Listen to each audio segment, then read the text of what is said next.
Baik, Assalamualaikum warahmatullahi wabarakatuh.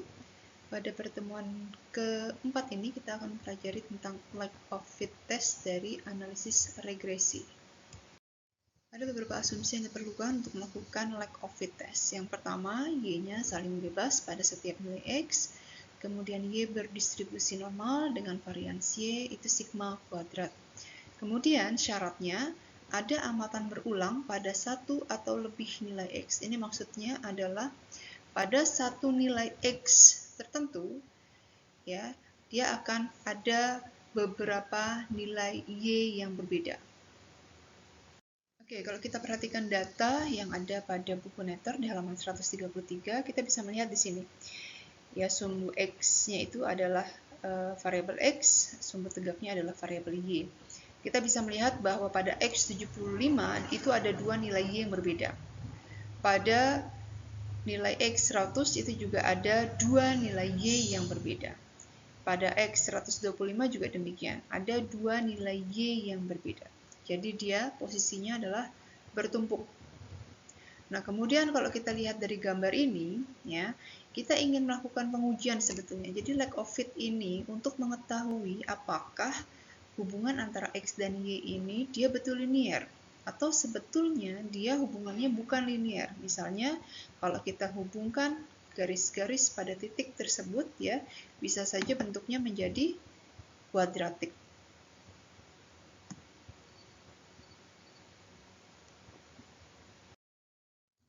Atau kalau bentuknya seperti ini, ya, pada satu nilai X itu terdapat 4 nilai Y yang berbeda.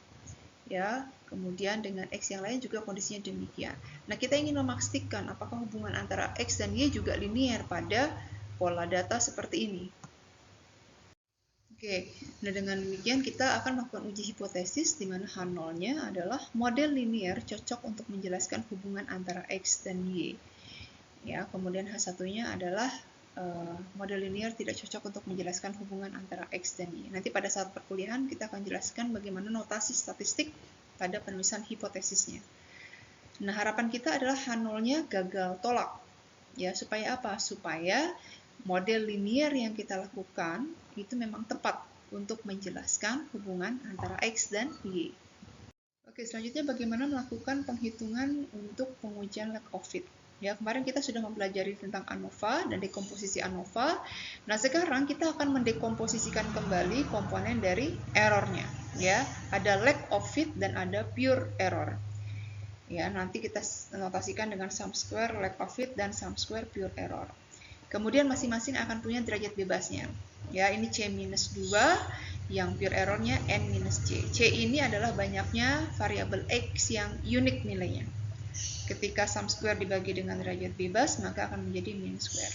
Selanjutnya kita rasiokan antara mean square lack of fit dengan mean square pure error. Nah, ini menjadi F hitungnya. Yang selanjutnya akan kita rasiokan dengan F tabelnya. Oke, jadi nanti kita akan membuat terlebih dahulu susunan datanya, ya, dimana dengan variabel X yang sama, kita turunkan ke bawah nilai-nilai variabel Y, ya, yang bervariasi ini. Ya, selanjutnya kita akan dekomposisikan SSE menjadi SSPE dan SSLOF. Ya, SSE itu kemarin adalah Y, IJ, min, Y cap IJ, ya, atau YI min Y cap I. Sekarang karena posisinya nanti akan ada notasi yang baru, kita akan tambahkan notasi J di sini. Ya, kemudian di sini kita akan dekomposisikan dengan Y bar J-nya. Ya, begitu juga dengan yang lack of fit-nya. Nanti yang lebih mudahnya adalah mencari yang komponen sum square pure error dulu. Ya, kalau ini sudah didapat, maka nanti kita akan tinggal membuat selisih antara SSE dengan SSPE untuk mendapatkan nilai SS LOF-nya. Oke, ini adalah contoh untuk melakukan pengujian lack of fit. Kenapa urgent dilakukan pengujian lack of fit?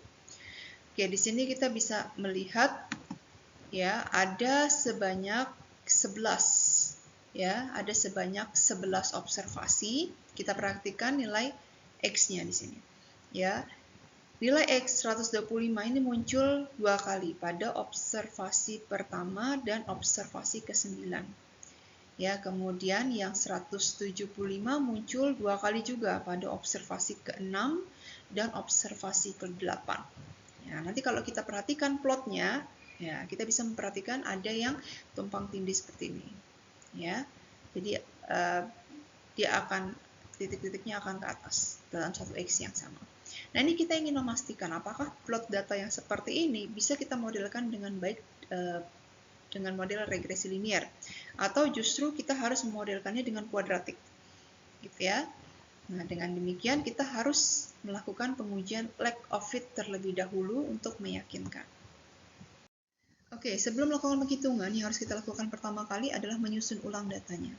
Ya, tadi kita melihat variabel X-nya ini memiliki beberapa nilai Y. Nah, sekarang kita buat masing-masing. Untuk X yang nilai 75, ini ada 2 Y yang berbeda, yaitu 28 dan 42. Ya, X yang bernilai 100, ini ada 2 nilai Y yang berbeda, yaitu 112 dan 136. Untuk X yang nilainya 150, ini hanya ada satu nilai Y, yaitu 152. Ya, jadi sekarang kita punya observasi ke-1 dan ke-2. Ya, nanti kalau X-nya memiliki lebih banyak nilai Y, berarti nanti dia akan tambah banyak nanti.